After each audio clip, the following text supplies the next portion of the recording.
Hey, what's up guys? Today I'll show you a supernatural thriller film, The Room. Spoiler ahead, watch out and take care.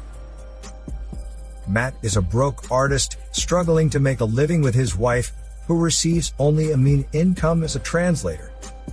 With all the savings left, they purchased a cheap, secluded manor in a remote area in Maryland, hoping to escape the noisy and expensive city life.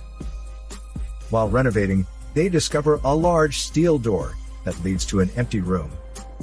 After experiencing frequent electrical shortages, the couple calls an electrician to check the wiring the next day, but only find the massive power lines tangling and running along the walls and floorboards of the property.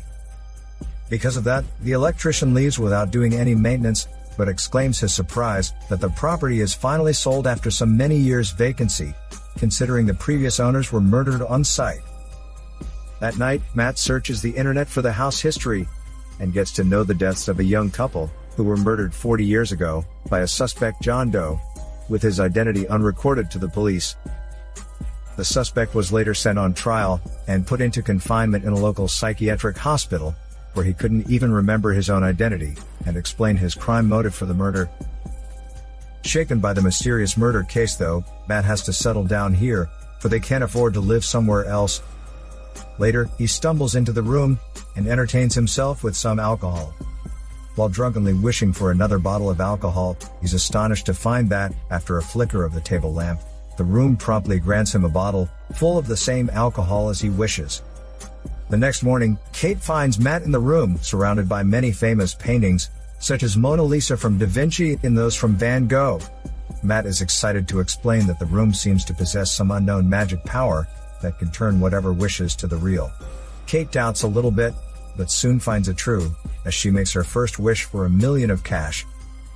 Over the next several days, the couple quit their jobs and party all day long in the magic room, which would never say no, but continuously satisfies their wishes and desires. Flattered by the sudden wealth, they seem to have totally left the strange murder case behind. As time passes by, however, the two eventually get bored by such a luxurious life, in which they can just get whatever they want, without any pains and efforts. In order to cheer his wife up, Matt proposes a raw hormone exercise to get a child as her companion, believing that they can afford the child a better life with the room's magic power.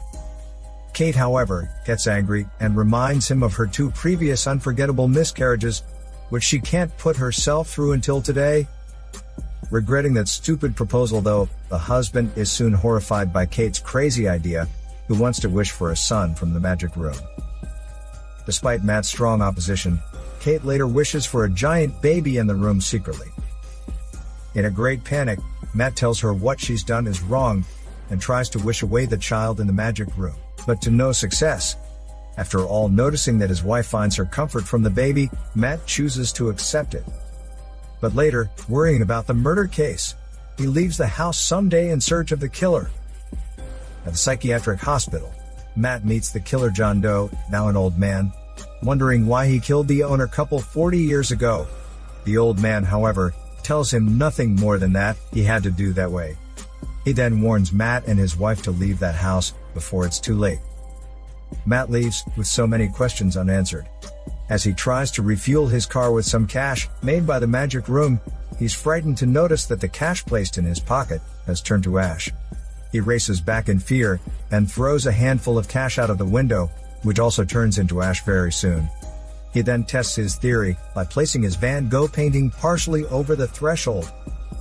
As he suspected, anything that leaves the house experiences rapid aging and decay, while the rest staying inside remains undestroyed. Wondering the secret hidden inside the magic room, he then breaks the floor and wall, but only finds it's covered all over by the power lines, which he believes produce the unknown magic power and protect the stuff it creates from aging and decaying. Just as he comes to this realization, Kate tells him that she's taking the baby out for some fresh air. He hesitates and doesn't stop her. Moments later, Kate screams out in a panic when noticing the baby quickly ages outside the house. Matt rushes to bring the baby back, but only finds he's turned into a young boy. Knowing the truth, Kate has to keep the boy inside the house ever since then, and tries hard to remove his curiosity to the outside world, claiming that it's totally contaminated by the deadly virus, Someday, the boy nearly reaches out with his fingers, but fortunately gets stopped by the coming mother, who seals up all the doors and windows around subsequently to prevent that from happening again. The couple's marriage deteriorates, as Kate focuses too much of her attention on the boy, while Matt chooses to ignore him entirely and becomes frustrated. Days later, however, the boy overhears the secret powers of the magic room. Driven by his curiosity, he wishes for an outdoor world where he entertains himself with the snowman.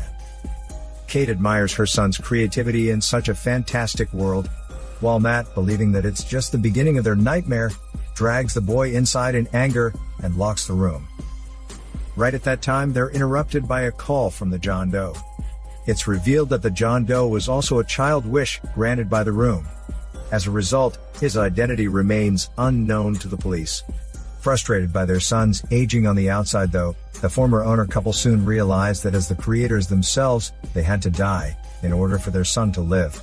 Eventually, the couple chose to end their lives in exchange for the life of their beloved son. Matt and Kate are shocked by the truth and find it hard to accept that. Kate drives the car out in great frustration and sorrow, and attempts to kill herself in order for her son to live, but to no success. On the other side, the son loses his temper and argues to find his mom back, causing Matt to lose his patience finally, and thus tell him that Kate is not his real mother. That night, Kate comes back, still unwilling to accept the failure. She then proposes to try for a natural child with Matt. The next morning, however, the two wakes up, but are shocked to find that their boy has turned into a hormone-mature, but mind-childish man, who ages himself purposely after overhearing that the two are going to have another baby, and exclaims that Kate lied to him about everything. He then threatens the couple with Matt's gun, but is distracted by Kate, trying to calm him down, and promising that they could be together forever. Matt knocks him to the floor, and the two fall into a dogfight, but causing Kate to lose her consciousness. When she awakens, Matt tells her he killed their son while they fought for the gun, and his body is taken outside and turned into ash. Heartbroken by the news though, Kate has to accept the outcome, and is determined to leave the sad place forever. To her surprise, Matt tries to convince her to stay here for long. Alerted by his childish oral and body languages, Kate suddenly realizes that Matt is actually her son in disguise, who just turns himself into her husband. She struggles hard to run away, but to no success. The son overpowers her soon, and begins to release his devil hormones on her. Meanwhile, the real husband Matt, while regaining his consciousness, breaks and tunnels through the walls, before finally managing to free himself out of the confinement room. But he's shocked to find that he enters into the alternate outside that the son created. He rushes into their replicated property just as the son is assaulting Kate. While the two come face to face, trying to sway Kate to their side, Kate figures out the fake Matt and pushes him down the stairs. The two flees away quickly, and soon realize that they're confined by multiple layers of the same house created by the son, which unfortunately gives the son enough time to catch up. The son corners them at the door of the house and stabs the husband to death immediately. He then tries to appease Kate, but only finds she's standing still, while another couple is escaping outside. Realizing that the two in front are just created to mislead him, the son rushes towards them quickly. The couple runs all the way to the same door again. However, unaware that it's the last layer of the house, the son plunges at the husband, who manages to drag him outside into the real world, where the son is aging rapidly and tries to race back into the house. But Kate locks the door behind him and just watches there, despite his begging outside like a child, till he crumbles into ash. Not long after that, the couple abandons the evil house and moves to a motel for their temporary shelter. In the final scene, however, while locking herself inside the motel room from her husband, Kate stares in horror at a positive pregnancy test, with the table lamp flickering. This is Daniel CC Movie Channel. Bye.